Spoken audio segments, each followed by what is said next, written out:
Good morning विद्यार्थी मित्रांनो. तर आज आपण भाषाविज्ञानाच्या पहिल्या घटकाला सुरुवात करत आहोत. तर आज आता आपण बघूया भाषा म्हणजे काय आणि त्याची व्याप्ती.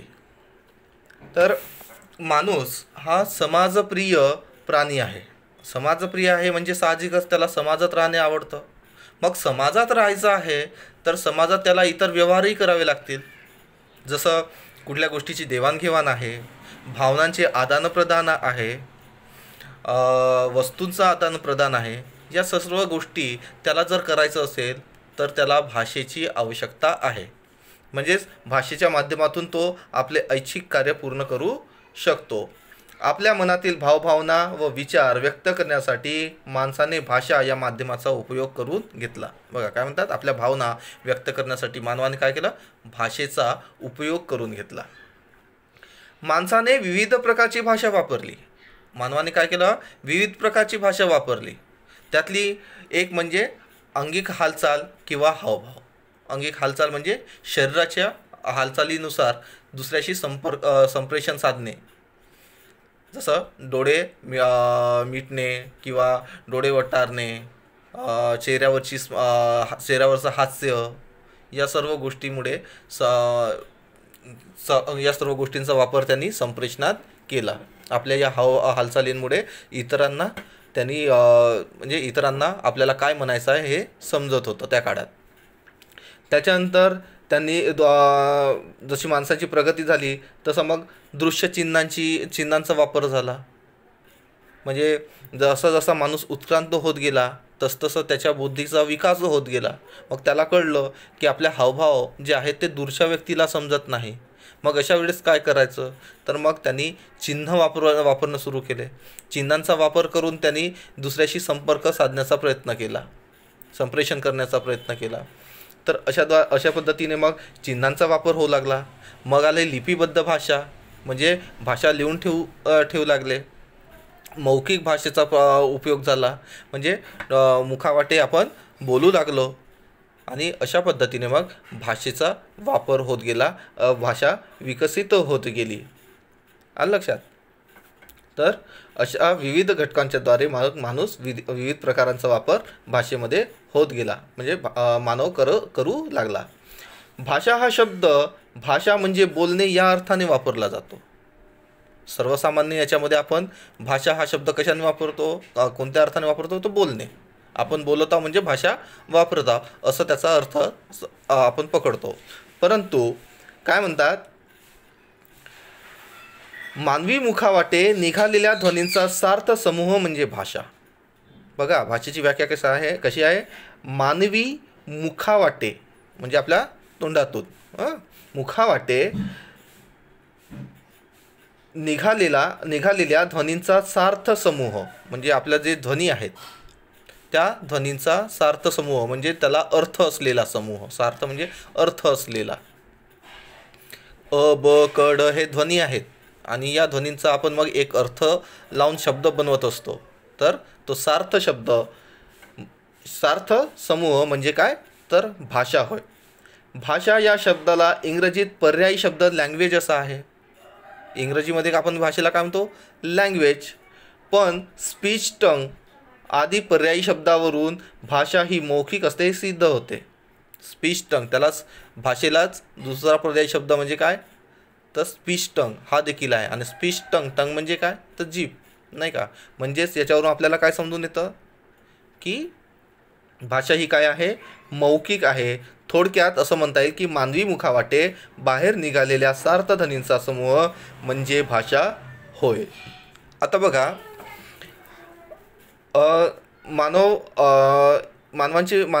मानवाच्या संस्कृतीचे विविध घटक आहेत. विविध घटक कोणते, तर शिक्षण आहे, राजकारण आहे, समाजकारण आहे, धार्मिकता आहे, भूगोल, इतिहास हे विविध त्याच्या संस्कृतीचे घटक आहेत. त्याला वेगवेगळ्या क्षेत्रामध्ये आवड असते. मग या सर्व क्षेत्राचं किंवा या घटकातलं जे ज्ञान आहे ते जतन करून ठेवण्याचं काम कोण करतं, तर ते जतन करून ठेवण्याचं काम कोण, भाषा करत असते. बघा या काय म्हणतात, समाजाची शिक्षण, धर्मकारण, राजकारण, समाजकारण, भूगोल, इतिहास, विज्ञान ही जी अंगे आहेत ती सारी त्या त्या समाजाच्या संस्कृतीची घटक अंगे आहेत. म्हणजे त्या आपला जो समाज आहे त्या समाजाची काय आहेत ही घटक अंगे आहेत, घटक आहेत. मग या सर्व सांगोपांगाविषयीचे ज्ञान भाषा जतन करीत असते. म्हणजे त्या क्षेत्राचं, त्या घटकाचं ज्ञान कोण जतन करतं, तर भाषा करते. भाषेच्या माध्यमातून हे सर्व जतन होत असते. भाषा ही बोली असो, लिखित असो, ज्ञान सुरक्षित ठेवते. भाषा बोलण्यातून असो, कारण सुरुवातीला ज्यावेळेस लिखित भाषा अवगत नव्हती त्यावेळेस पाठांतराच्या माध्यमातून भाषा ज्ञान जतन केलं जात होतं. म्हणजे लिखित असो किंवा मग बोली असो, लिहिलेले भाषा आज आपल्याला जे जुने ग्रंथ आहेत ते वाचलं तर भाषेचं त्याचं ज्ञान आपल्याला माहीत होतं, नाही का.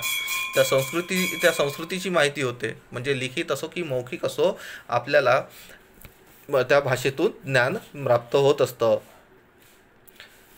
बघा कृपा कुलकर्णी काय म्हणतात, भाषेमुळेच मानवास संस्कृती लाभली, परस्पर सामंजस्य साधून तो सुसंस्कृत विकसित झाला. मानवाने भाषा निर्माण केली आणि भाषेने मानव निर्माण केला. बघा काय म्हणतात कृपा कुलकर्णी, भाषेमुळेच मानवास संस्कृती लाभली. म्हणजे आपले पूर्वज ज्या पद्धतीने वागायचे त्यांनी मग काही गोष्टी नेमून दिल्या. असं वागायचं, अशी पूजा करायची किंवा शेती कशा पद्धतीने करायची, ही संस्कृती होती आपली. घरात कसं राहायचं, इतरांशी कसं राहायचं. मग हे कसं भाषेमुळेच आपल्याला लाभलं. म्हणजे काय झालं की त्यांनी लिहून ठेवलं असेल किंवा बोलण्यातून दुसऱ्याला सांगितलं असेल, नाही का. आणि अशा मग भाषेची देवाणघेवाण होत गेली आणि संस्कृती ही एका पिढीपासून दुसऱ्या पिढीपर्यंत पसरत गेली. म्हणजे भाषेमुळेच मानवास संस्कृती लाभली, परस्पर सामंजस्य साधून तो सुसंस्कृत झाला. शिक्षण घेणे म्हणजे सुसंस्कृत नाही. सुसंस्कृत म्हणजे काय, तर त्या शिक्षणाचा वापर कसा करून घ्यायचा. भाषा शिकली तर भाषा येते म्हणजे तो सुसंस्कृत झाला असं नाही. तर इतरांशी त्या भाषेच्या माध्यमातून कसं बोलायचं, कसं वागायचं, आपल्या भावनांची देवाणघेवाण कशी करायची, नीटपणा कसा आणायचा, हे सर्व शिकणं म्हणजे काय, तर सुसंस्कृत होणे. म्हणजे परस्पर सामंजस्य साधून तो काय सुसंस्कृत झाला, विकसित झाला. आज आपल्याला मोठे मोठे डॉक्टर दिसतात, इंजिनियर दिसतात किंवा सायंटिस्ट दिसतात. तर हे कशामुळे झाले, यांनी ज्ञान कशामुळे घेतलं, तर भाषेमुळे ज्ञान घेतलं. हे विकसित झाला. मानवाने भाषा निर्माण केली आणि भाषेने मानव निर्माण केला. काय म्हणतात, मानवाने काय केलं, तर भाषा निर्माण केली आणि भाषेने काय केलं, मानव निर्माण केला, असे कृपा कुलकर्णी म्हणतात. मग नागो कालेलकर काय म्हणतात ते बघूया. मूळ आशयाशी कार्यकारण संबंध नसलेल्या ध्वनी संकेतांनी बनलेली समाज व्यवहाराला सहाय्यभूत अशी भाषा ही एक पद्धत आहे. बघा नागो कालेलकर काय म्हणतात, मूळ आशयाशी कार्यकारण संबंध नसलेल्या ध्वनी संकेतांनी बनलेली. म्हणजेच आपल्याला असं म्हणता येईल की जो शब्द आहे तो शब्द आणि त्याद्वारे जो अर्थ निघतो याच्यामध्ये कार्यकारण संबंध नाही. म्हणजेच तो यादृच्छिक आहे. म्हणजेच तो संबंध काय आहे, यादृच्छिक आहे. कार्यकारण संबंध नसणे म्हणजे यादृच्छिक असणे. एक उदाहरण सांगतो तुम्हाला. बघा ज्या वेळेस भाषा अस्तित्वात आली, मौखिक भाषेचा वापर होऊ लागला, त्यावेळेस जर आपल्या त्या पूर्वजांनी म्हणा झाडाला दगड म्हटलं असतं तर आज आपण झाडाला दगडच म्हटलं असतं. आणि दगडाला जर त्यांनी झाड म्हटलं असतं तर आज आपण त्या दगडाला झाड म्हटलं असतं. परंतु प्रत्येक वस्तूला वेगवेगळे संकेत दिले आणि त्या संकेताद्वारे आपली भाषा पसरत गेली, त्या भाषेचा विकास होत गेला. म्हणजेच शब्द आणि त्या शब्दाद्वारे प्राप्त होणारा अर्थ याच्यात कुठलाही कार्यकारण संबंध नाही, हे आपल्याला असं सांगता येईल. मूळ आशयाशी कार्यकारण संबंध नसलेल्या ध्वनी संकेतांनी बनलेली समाज व्यवहाराला सहाय्यभूत अशी भाषा ही एक पद्धत आहे. समाज व्यवहाराला सहाय्यभूत भाषेच्या माध्यमातून आपण काय करतो? समाजात व्यवहार करत असतो. आपल्या भावनांचे म्हणा किंवा वस्तूंचं म्हणा आदान प्रदान करत असतो, नाही का? एकमेकाशी संपर्क साधत असतो, संघटन निर्माण करत असतो. हे सर्व कशाच्या माध्यमातून करतो? तर भाषेच्या माध्यमातून करतो. म्हणून नागो कालेलकर काय म्हणतात? मूळ आशयाशी कार्यकारण संबंध नसलेल्या ध्वनी संकेतांनी बनलेली समाज व्यवहाराला सहाय्यभूत अशी भाषा ही एक पद्धत आहे. त्याच्यानंतर श्री गजेंद्र गडकर यांनी देखील भाषेची व्याख्या केलेली आहे. नागो कालेलकर आणि गजेंद्र गडकर यांच्या ज्या दोघांच्या भाषेमध्ये एक समानता आपल्याला दिसून पडते. बघा ते काय म्हणतात? यादृच्छिक ध्वनी संकेतावर आधारलेली समाज व्यवहाराला सहाय्यभूत अशी पद्धत म्हणजे भाषा. यादृच्छिक ध्वनी संकेतावर आत्ता सांगितलं. मूळ आशयाशी किंवा शब्दांचा जो अर्थ होतो त्याच्याशी आणि शब्दाचा म्हणजे शब्दाचा आणि त्या शब्दाद्वारे निर्माण होणाऱ्या अर्थाचा कुठलाही संबंध कार्यकारण संबंध नसणे म्हणजेच यादृच्छिक संबंध आहे असं आपल्याला म्हणता येतं. म्हणजेच इथे काय म्हणतात? यादृच्छिक ध्वनी संकेतावर आधारलेली समाज व्यवहाराला सहाय्यभूत अशी पद्धत म्हणजे भाषा. समाज व्यवहाराला सहाय्यभूत अगोदरी कालेलकरांनी देखील तेच म्हटलं आहे की समाज व्यवहाराला सहाय्यभूत अशी पद्धत, नाही का?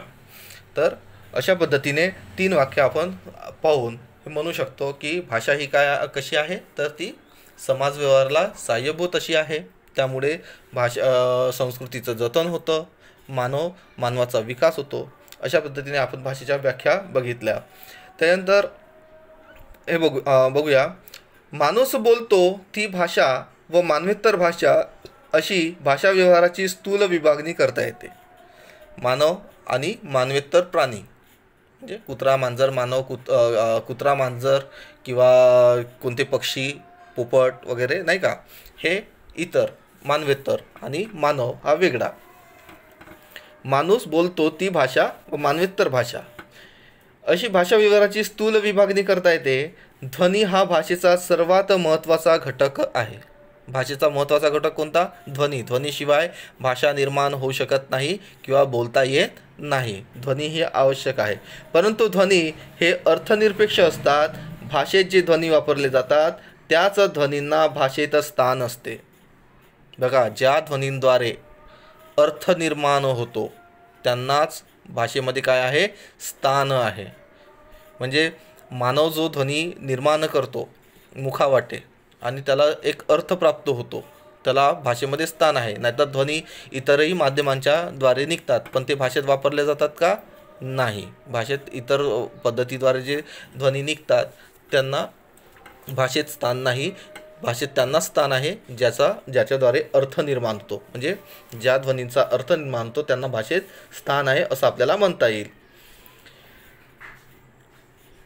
अशा ध्वनींना स्वन असे म्हणतात. ज्या ध्वनीद्वारे अर्थ निर्माण होतो त्यांनाच काय म्हणतात? स्वन असे म्हणतात. मानवेतर पशुपक्ष्यांचे ध्वनी हे ठराविक असतात.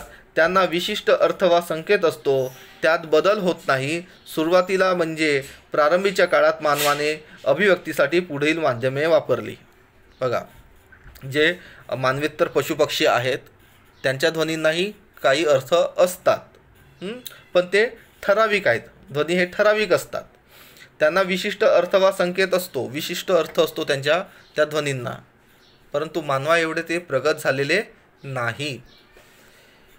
मग मानवाने सुरुवातीच्या काळामध्ये काही अभिव्यक्तीसाठी पुढील माध्यमे वापरली. अभिव्यक्तीसाठी म्हणजे संप्रेषण करण्यासाठी, आपल्या भावना व्यक्त करण्यासाठी. त्यात पहिल्यांदा वापरला हावभावाची भाषा. कोणती वापरली? हावभावाची भाषा. प्रारंभीच्या काळात मानवाने हावभावाच्या भाषेचा उपयोग केला. विशिष्ट हावभाव करून त्याने आपल्या भावना व्यक्त करण्याचा प्रयत्न केला. प्रारंभीच्या काळात मानवाने काय केलं? विशिष्ट पद्धतीने शरीराच्या वेगवेगळ्या हालचाली करून इतर लोकांशी संपर्क साधण्याचा किंवा आपले विचार व्यक्त करण्याचा प्रयत्न केला. कशाच्या माध्यमातून? तर हावभावाच्या. आपण जर हाताने कुणाला बोलवायचं असेल तर विशिष्ट पद्धतीने हाताची हालचाल करतो. राग व्यक्त करायचा असेल आणि शब्द मुखातून काढायचं नसेल तर डोळे वटारतो, नाही का? आपल्या ओठांच्या हसण्यावरून, नाही का, स्मित हास्यावरून आपल्याला आनंद झालेला आहे असंही इतरांना समजून येतं. तर अशा पद्धतीने हालचाल करून इतरांशी संपर्क साधता येतो. डोळे मिचकावणे, चेहऱ्यावर विशिष्ट हावभाव व्यक्त करणे, नाक मुरडणे, नाक उडवणे, मान डोलावणे इत्यादी हावभावातून माणूस आपल्या भावना व्यक्त करू लागला, नाही का? म्हणजे काय? डोळे मिचकावणे, नंतर चेहऱ्यावरील विशिष्ट हावभाव, जसं आत्ताच सांगितलं, स्मित हास्यावरून काय? आनंद दिसतो. डोळे वटारले तर काय दिसतं? राग आलेला दिसतो. तसंच मान डोलावणे, मान 2 पद्धतीने डोलावता येतं. एक नकारात्मक आणि दुसरं होकारात्मक, अशा दोन्ही पद्धतीने मान डोलावता येते. म्हणजेच माणूस विविध हालचाली करून, शरीराच्या विविध हालचाली करून संप्रेषण साधण्याचा प्रयत्न करत होता, संप्रेषण साधत होता. मुखावाटे बाहेर पडणाऱ्या ध्वनींचा तो वापर करून भाषा सिद्ध करू लागला. या हावभावाचा उपयोग आजही पशुपक्षी करताना दिसतात. मग हळूहळू जसजसं प्रगती होत गेली तसतसं मग तो मुखावाटे ध्वनी निर्माण करू लागला, नाही का? परंतु आजही जो शरीराची हालचाल वगैरे आहे अशा पद्धतीचे जे, नाही का, संप्रेषण आहे ते प्राण्यांमध्ये आपल्याला पाहायला मिळतात. त्याच्यानंतर मग जसं मानवाची प्रगती होत गेली तसं मग दुसऱ्या माध्यमाचा उपयोग केला, म्हणजे चिन्हांच्या भाषेचा वापर केला. दूरवर केलेली हावभावाची भाषा नीट लक्षात येत नाही, ही त्या भाषेची एक महत्त्वाची उणीव आहे. बघा, हावभावाच्या भाषेची उणीव कोणती आहे? तर दूर जर व्यक्ती असेल तर त्याला आपले हावभाव, चेहऱ्यावरचे हावभाव दिसतात का? नाही दिसत. मग अशा वेळेस त्यांनी दुसऱ्या माध्यमाचा उपयोग केला, ते म्हणजे चिन्हांच्या भाषेचा. अशा वेळी पाहणारा किंवा ऐकणारा दूरवर असताना मानवाने इतर काही मार्ग शोधले. त्यापैकी एक मार्ग म्हणजे विशिष्ट अर्थाचा बोध व्हावा म्हणून केलेल्या चिन्हांचा उपयोग होय. म्हणजे दूरवर जो व्यक्ती आहे त्याला हावभाव किंवा हालचाल समजून येत नाही, मग त्यांनी इतर माध्यमाचा प्रयोग केला आणि त्याच्यामध्ये एक माध्यम म्हणजे कोणतं? तर चिन्हांची भाषा होय. वाहतुकीच्या सोयीसाठी केला जाणारा रंगीत दिव्याचा उपयोग. आजही बघा, आपण जात असताना जर हिरवा लाईट लागला तर आपल्याला जायचं आहे हे कळतं. शेंद्री लाईट लागला तर आपल्याला थांबण्यासाठी तयार व्हायचं आहे हे कळून येतं. आणि लाल लाईट लागला तर आपल्याला थांबायचं आहे हे कळून येतं, नाही का? म्हणजे अशा विविध रंगाद्वारे आपल्याला तिथे काय म्हणत आहेत, जायचं आहे की नाही जायचं आहे, थांबायचं आहे, तर हे कळून येतं, त्या रंगाच्या माध्यमातून कळून येतं. विविध ठिकाणी वाजवणाऱ्या घंटा, म्हणजे जसं सुरुवातीला बघा, शाळेमध्ये शाळा सुरू झाल्याची घंटा व्हायची, नंतर मग प्रेयर म्हणजे प्रार्थनेची घंटा व्हायची. प्रार्थनेची घंटा झाली की आपण मग एका लाईनीमध्ये लागायचो प्रार्थनेसाठी. मग पहिल्या तासिकेची, पहिल्या पिरियडची घंटा, शाळा सुटल्याच्या नंतर जोरदार म्हणजे 3-4 घंटा एका वेळी वाजल्या की शाळा सुटली हे आपल्याला समजून यायचं. म्हणजे प्रत्येक आवाजावरून त्या तिथे काय म्हणायचं आहे, काय म्हणत आहे हे आपल्याला समजून येत होतं. शरणागतीसाठी वापरला जाणारा पांढरा ध्वज.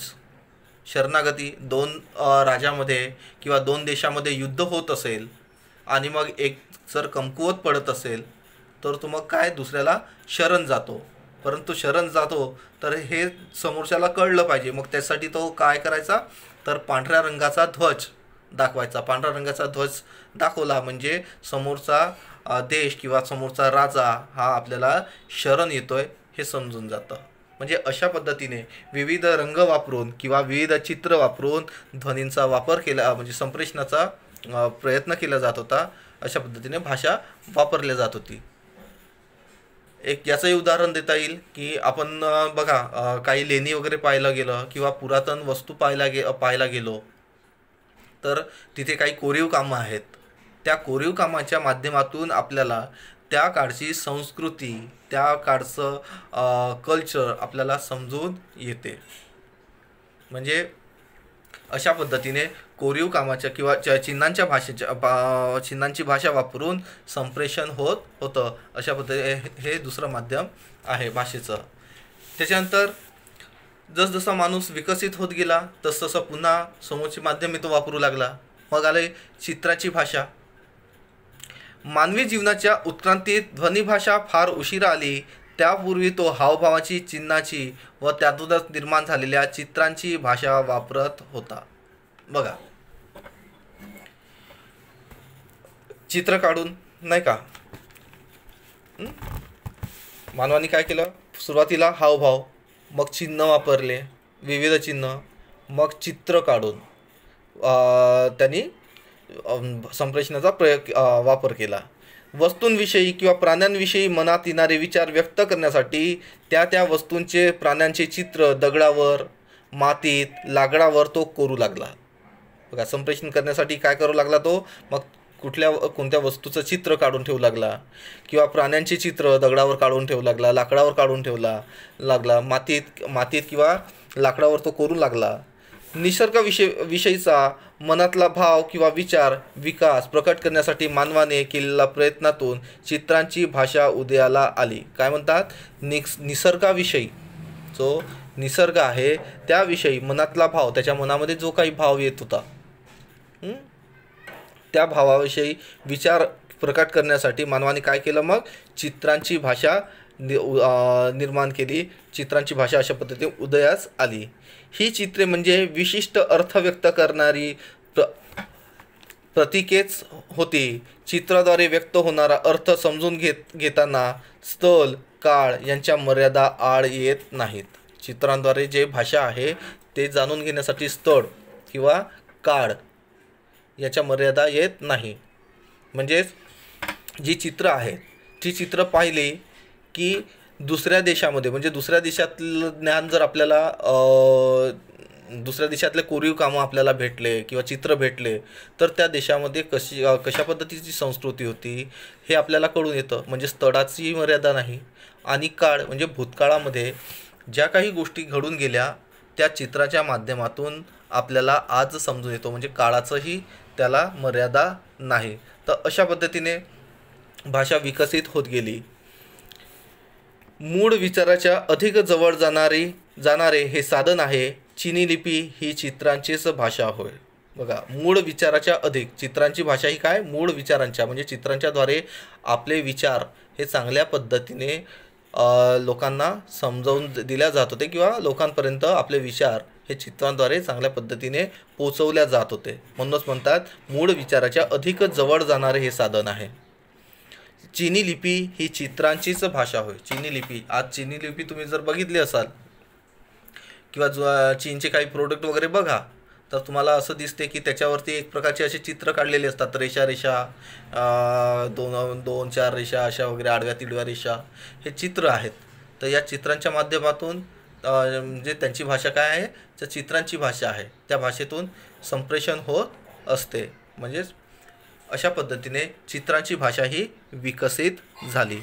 त्याच्यानंतर समोरचं माध्यम आहे मौखिक ध्वनींची भाषा. काय म्हणतात, भाषा ही मुख्यत्वे ध्वनीच्या साहाय्याने बनलेली आहे. मानवी मुखावाटे प्रकट झालेल्या भावना, विचार ज्या साधनाने व्यक्त होतात त्या ध्वनिमय समूहाला शास्त्रीय भाषेत असे म्हटले जाते. बघा, भाषा काय आहे, भाषा ही मुख्यतः ध्वनींच्या साहाय्याने बनलेली आहे. आपण अगोदर व्याख्याही बघितली. मुखावाटे निर्माण होणाऱ्या सार्थ ध्वनींना काय म्हणतात, भाषा म्हणतात, नाही का. म्हणजेच ध्वनींच्या साहाय्याने बनलेली आहे भाषा. काय आहे, ध्वनींच्या साहाय्याने बनलेली आहे. मानवी मुखावाटे प्रकट झालेल्या भावना, विचार ज्या साधनाने व्यक्त होतात त्या ध्वनी समूहाला शास्त्रीय भाषेत भाषा असे म्हणतात. म्हणजे मुखावाटे जे ध्वनी निर्माण होतात त्याद्वारे भावना, विचार इत्यादी व्यक्त करता येतात, आणि त्यांनाच मग शास्त्रीय भाषेमध्ये काय म्हणतात, त्या ध्वनी समूहाला भाषा असे म्हणतात. भाषेच्या अनेक व्याख्यांवरून थोडक्यात भाषेचे स्वरूप कळून येते. ध्वनिबाह्य साधनांचा विचार भाषेत होत नाही. ध्वनिबाह्य साधनांचा वापर म्हणजे ज्याच्यातून ध्वनी निर्माण होत नाही ते ध्वनिबाह्य. जसं शारीरिक हावभाव, दृश्यचिन्ह यांना भाषेत चिन्ह नाही, नाही का? आहे का? हावभावांना भाषेमध्ये चिन्ह आहे का? नाही. किंवा दृश्यांना भाषेमध्ये चिन्ह आहे का? नाही. म्हणजे यांना भाषेत चिन्ह नाही. भाषा ही मुख्यतः ध्वनिमय व मौखिक स्वरूपाची प्रक्रिया आहे. भाषा काय आहे? ध्वनिमय आहे. आज मी तुमच्याशी संवाद साधतो आहे, तर कसं साधत आहे? मुखातून जे ध्वनी निघत आहे तो ध्वनींच्या माध्यमातून संवाद साधतो आहे, नाही का? तर ती मग ध्वनिमय आहे आणि मौखिक स्वरूपाची आहे, कारण ध्वनी कुठून निघत आहेत? तर मुखातून निघत आहे, नाही का? म्हणजे ध्वनिमय व मौखिक स्वरूपाची प्रक्रिया आहे. मौखिक भाषेच्या तुलनेत लिखित भाषा ही दुय्यम दर्जाची समजली जाते. मौखिक भाषेच्या तुलनेत लिखित भाषा कशी समजली जाते? दुय्यम दर्जाची.